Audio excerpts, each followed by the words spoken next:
merupakan anak dari Raja Khusro kedua yang ayahnya digulingkan dan dieksekusi oleh saudara laki-laki dari suaminya, yaitu Khafat kedua.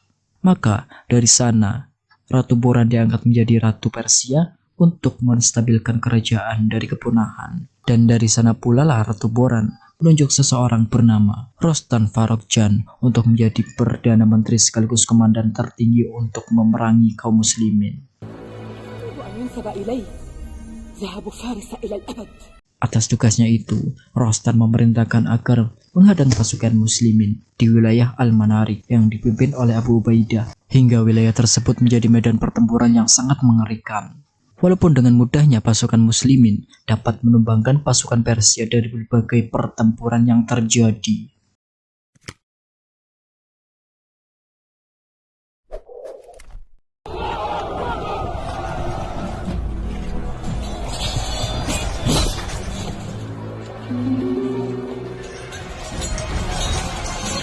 Suatu ketika di tempat lain saat pasukan Abu Ubaidah nampak kebingungan menghadapi pasukan Romawi di benteng Damaskus yang terkenal dengan kokohnya tembok serta pertahanannya.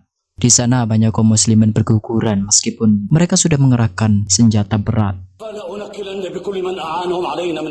Namun, buah kesabaran pihak kaum muslimin yang mengepung benteng tersebut selama berbulan-bulan lamanya akhirnya menuai keberhasilan setelah mereka tak sadar bahwa ternyata pasukan Khalid bin Walid telah berhasil menyusup di gerbang benteng timur, yang seketika itu membuat petinggi Romawi di benteng itu harus takluk dan menyerahkan kota Damaskus ke tangan pihak pasukan Islam.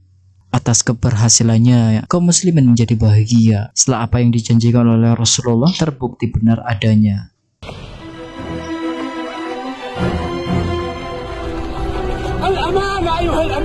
Walaupun peperangan di tempat lain dengan Persia menjadi kesulitan tersendiri bagi pihak muslim setelah mereka tak bisa melawan pasukan gajah dari barisan kavaleri Persia, hingga saat itu banyak pasukan muslim yang berguguran. Maka Khalifah Umar bin Khattab meminta kepada umat muslim yang lain untuk berjihad melawan pasukan Persia sebagai pasukan sukarelawan.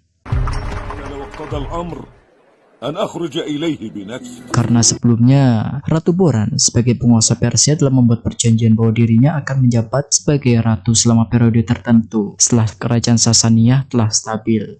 Maka di tahun ini dia harus merelakan jabatannya sebagai ratu pada salah satu keturunan Kralves, yang mana dia juga merupakan sepupunya sendiri.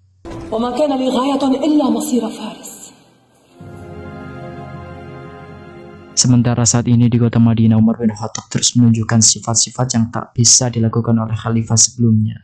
Dia merupakan khalifah yang turun langsung melihat rakyatnya yang tidak mampu, serta bersedia mendengarkan keluh kesah dari masyarakatnya. Pasalnya, apa yang dia lakukan itu semata-mata karena rasa takutnya bahwa nanti akan dipertanggungjawabkan di hadapan Allah Subhanahu wa Ta'ala. أبسط شكواك أيها الضحاك وأعني عليهما فإن كل واحد منهما واذكروا قول رسول الله. Kembali ke kerajaan Sasaniyah atau Persia. Naiknya Yedegar ketiga sebagai raja dihadapkan pada situasi yang sangat buruk, dikarenakan dia harus mampu menghadang pasukan kaum muslimin yang terus berusaha menaklukkan wilayahnya. Maka untuk itu Umar menunjuk komandannya yang dijuluki singa yang tertidur, yaitu Sa'ad bin Abi Waqqas.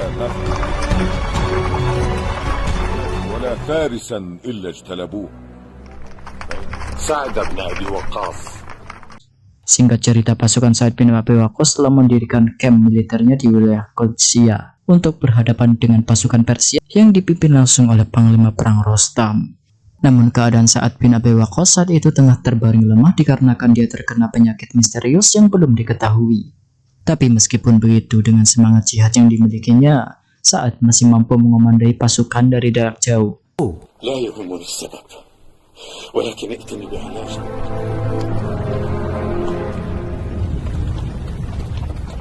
Hingga beberapa waktu berselang, peperangan akhirnya pecah. Pada hari pertama itu, para komandan pasukan Sa'ad bin Abi Waqqas mampu menumbangkan para komandan pasukan Persia, walaupun mereka masih kesulitan menghadapi pasukan gajah Persia, hingga menimbulkan banyaknya korban dari pasukan muslimin.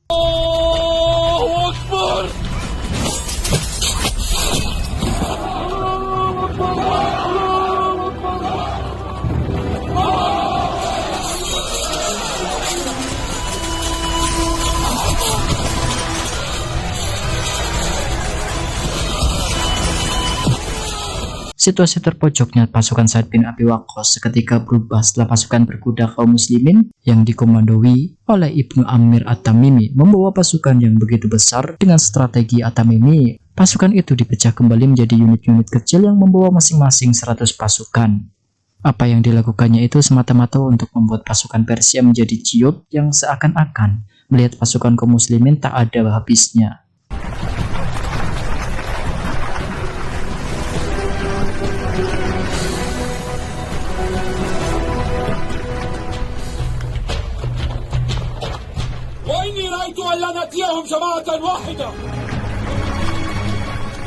Di hari kedua itu, At-Tamimi memutuskan untuk mengajak berduel pada para komandan pasukan Persia.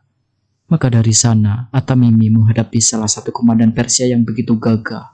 Dengan semangat jihad yang dimilikinya, akhirnya At-Tamimi mampu mengalahkan komandan Persia tersebut.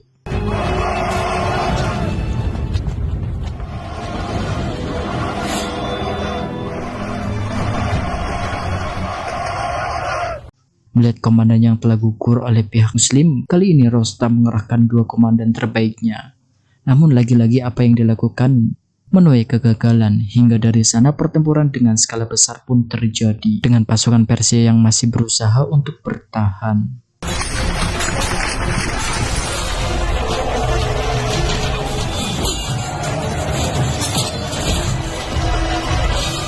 Di sela-sela pertempuran itu, keberanian dari At-Tamimi diperlihatkan ketika dia menghadapi pasukan gajah Persia yang dikenal kuat, hingga dia berhasil melumpuhkan satu persatu pasukan mereka dengan perjuangan yang berat. Dengan siasat perang yang dimiliki At-Tamimi pula membuat pasukan kaum muslimin dapat memenangkannya.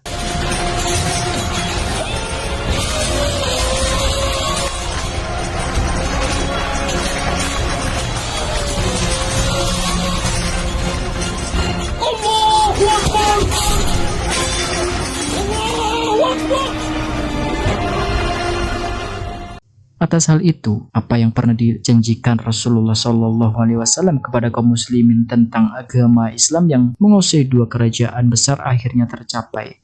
Setelah kerajaan Bizantium jatuh ke tangan pihak muslim, dan kali ini kerajaan Persia akhirnya dapat ditaklukkan.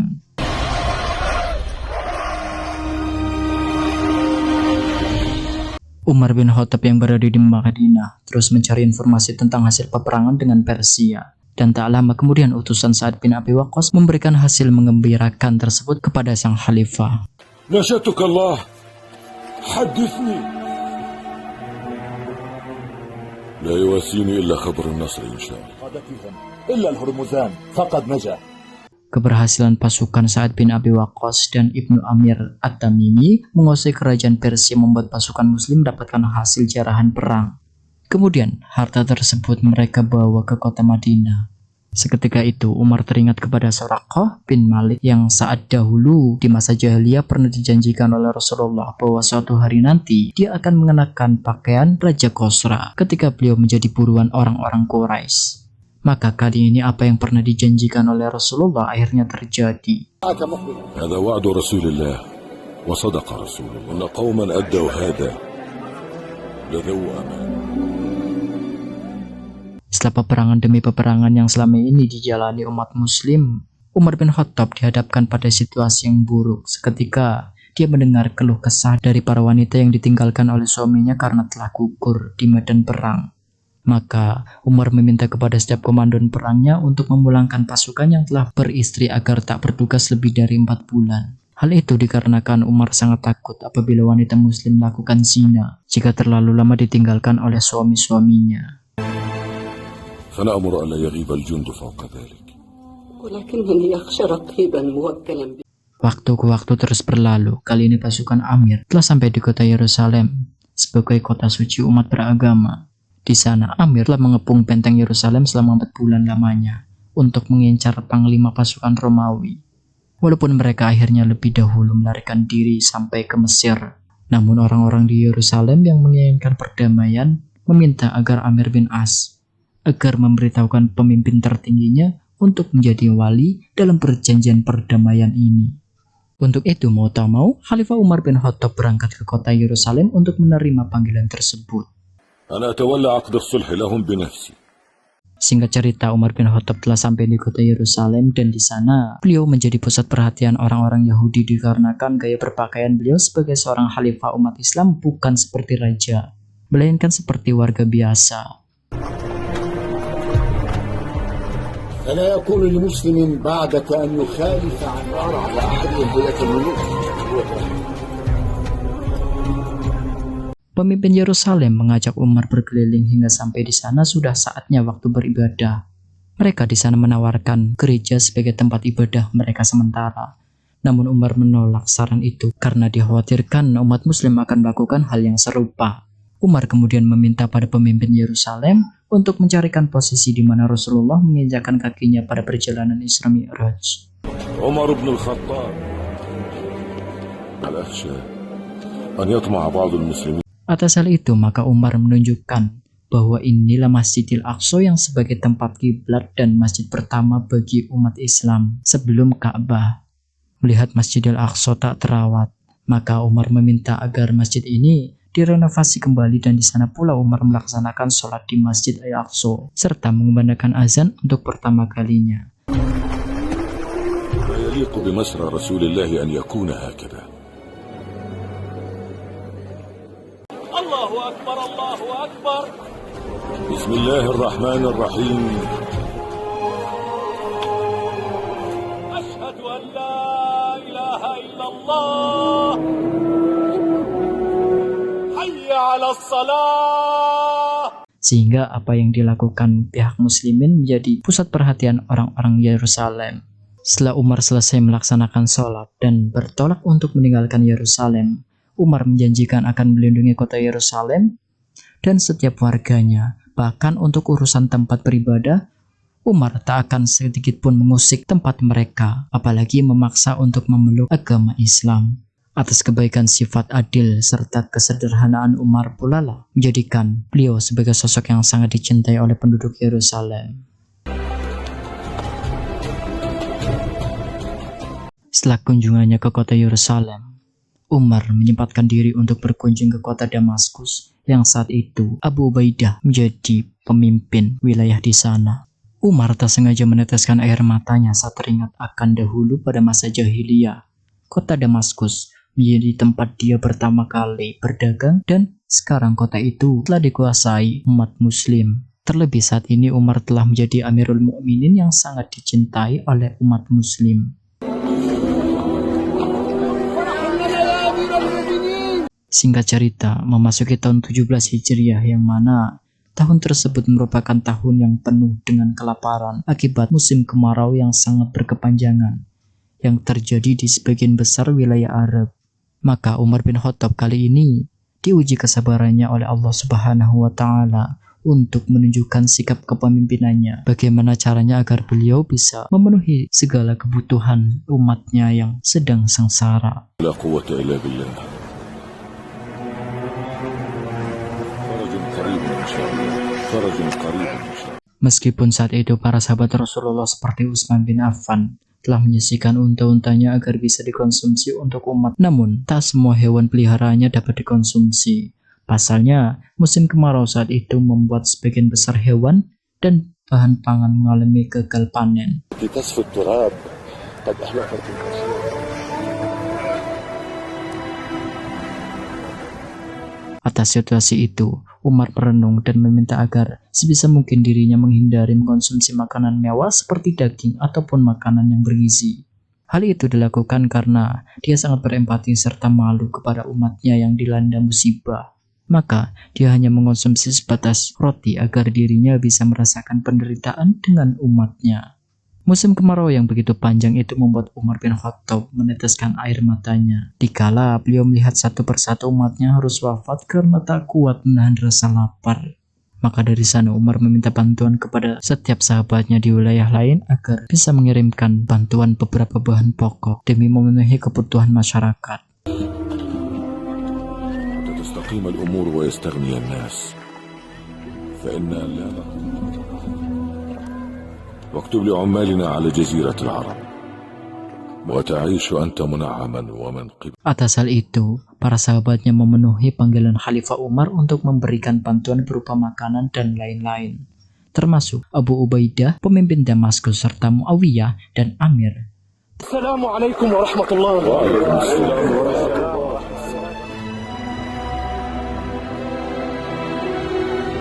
وأتبعها معاوية ب3,000 مثلها. الله المستعان يا أبا عبيدة وجزاك الله خيرا.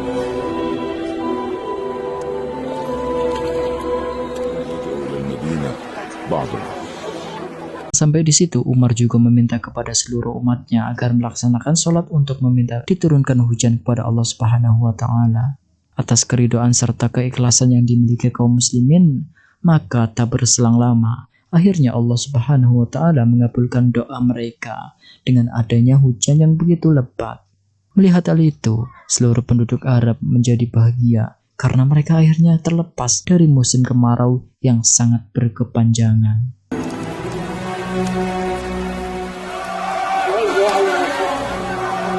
Di samping itu pula, kabar bahagia juga menghampiri Umar dan para sahabat Rasulullah, yang mana Umar akan mempersunting Ummi Kulsum, anak dari Ali bin Abi Thalib, sebagai ikatan persaudaraan untuk mendekatkan diri dengan Rasulullah. وإني لأرجو أن أجمع إليه السهم وكان لي به السبب بالصحبة.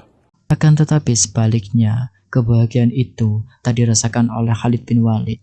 Pasalnya, jabatannya kini telah kembali dilengsarkan oleh Umar sebagai gubernur. Hal itu membuat sebagian para sahabat menjadi resah karena ini merupakan tindakan kedua kalinya Umar melengsarkan Khalid bin Walid pasca dia diturunkan sebagai panglima untuk digantikan oleh Abu Ubaidah.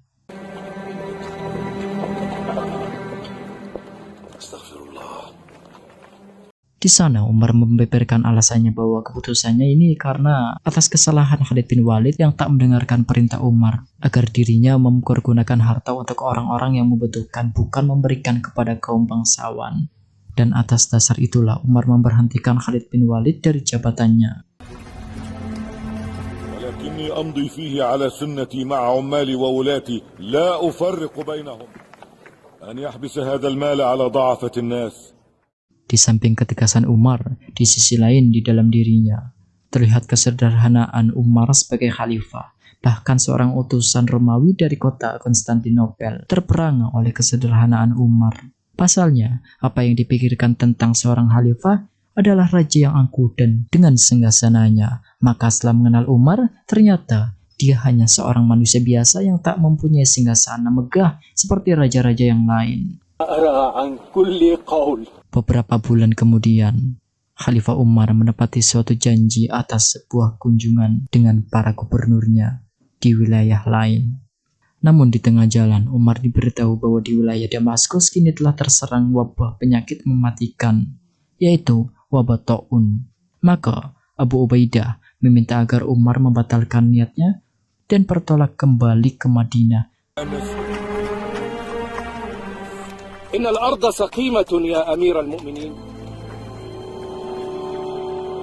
بل ارجع بالناس يا أمير المؤمنين.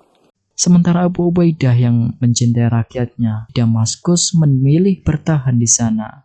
Hingga secara perlahan dia terkena wabah mematikan tersebut, dan sebelum wafat, Abu Ubaidah menyampaikan amanahnya untuk membawa para penduduk ke bukit-bukit tertinggi agar terhindar dari wabah Ta'un. نعم فرارا من قدر الله أن يرتفع بالناس إلى الجبال. Wafatnya Abu Ubaidah merupakan kabar kesedihan bagi para sahabat Rasulullah. Namun tak berselang lama, kabar kebahagiaan pun datang pada tahun 20 Hijriah. Pasukan Amir bin As berhasil menaklukkan Mesir tanpa adanya perlawanan berarti dari pihak Romawi. Dari sana pula, Amir bin As ditunjuk sebagai pemimpin Mesir. Di saat yang sama, kondisi kesehatan Khalid bin Walid kian memburuk setelah dia menderita beberapa penyakit yang bersarang di tubuhnya. Sebelum Khalid wafat, dia telah memaafkan Umar dan melupakan kejadian yang menimpa pada mereka. Hingga pada tahun 21 Hijriah, seorang mantan panglima tersohor kaum muslimin yang amat ditakuti oleh musuh, serta dijuluki pedang Allah yang terhunus, akhirnya menghembuskan nafas terakhirnya di kota Homs.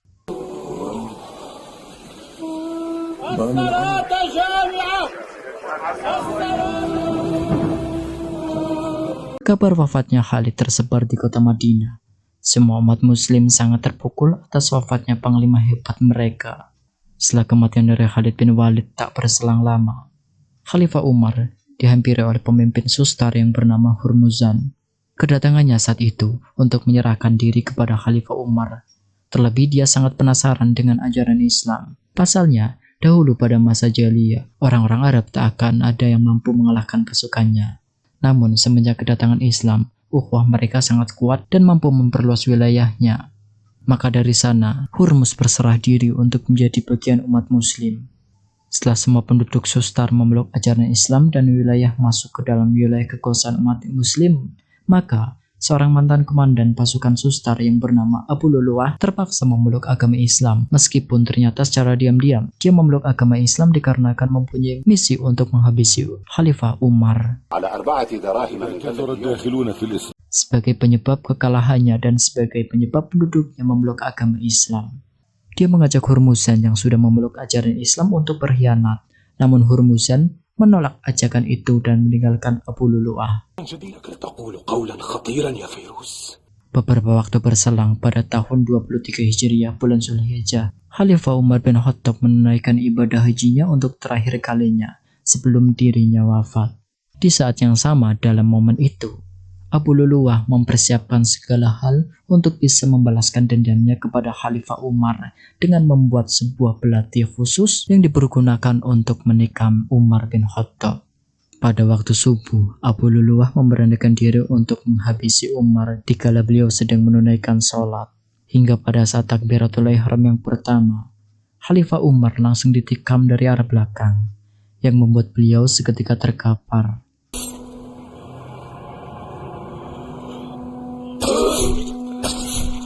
Luka tikam dari belati tersebut membuat sebagian organ dalam Umar mengalami luka yang cukup parah. Sebelum Umar mengembuskan nafas terakhirnya, beliau meminta kepada anaknya yaitu Abdullah bin Umar agar menyampaikan pesan kepada Aisyah, istri Rasulullah, agar dirinya diberi izin untuk dimakamkan di dekat makam Rasulullah Sallallahu Alaihi Wasallam. Dalam kondisi itu pula, Umar menyarankan tentang khalifah selanjutnya untuk dipegang oleh sahabat-sahabat Rasulullah seperti Ali bin Abi Thalib, Utsman bin Affan, Abdurrahman bin Auf, Talha, dan Sa'ad bin Abi Waqqas.